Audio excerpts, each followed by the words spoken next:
AP inter 2024కి సంబంధించి recounting revaluation.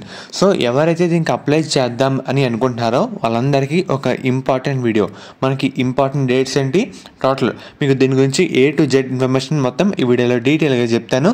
మెయిన్గా వీడియోలోకి వెళ్ళే ముందు మీ అందరికీ ఒక ఇంపార్టెంట్ మ్యాటర్ గురించి అయితే చెప్పాలి.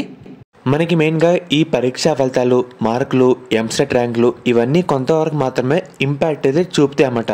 కానీ మనకి మెయిన్గా మనం చూస్ చేసుకునే కాలేజ్ మీద, ఈకో సిస్టమ్ మీద, కరికులం మీద మన ఫ్యూచర్ ఆధారపడైతే ఉంటుంది.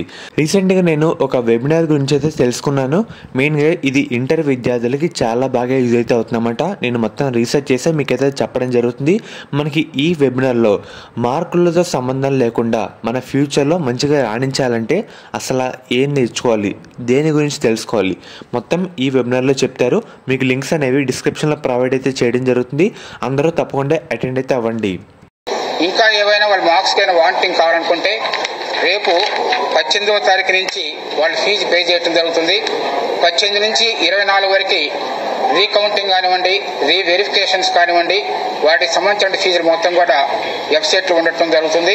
ఆ ప్రకారంగా 18 నుంచి 24 వరకు వాళ్ళు ఫీజు పే చేయవచ్చు.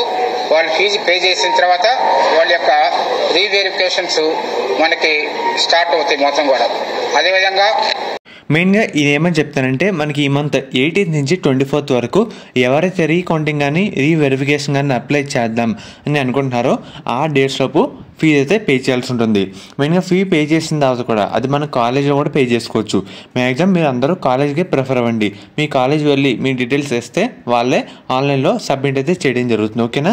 అండ్ అలాగే మనకి సబ్మిట్ చేశాక మన పేపర్స్ మొత్తం ఒకసారి రీకౌంటింగ్ చేసి మార్కులు మొత్తం ఏదో ఒక రోజు ఆన్లైన్లో రిలీజ్ చేయడం జరుగుతుంది. దానికి ఒక 1 month అలా టైం అయితే పడుతుందన్నమాట. ఇది ఈరోజు వీడియో.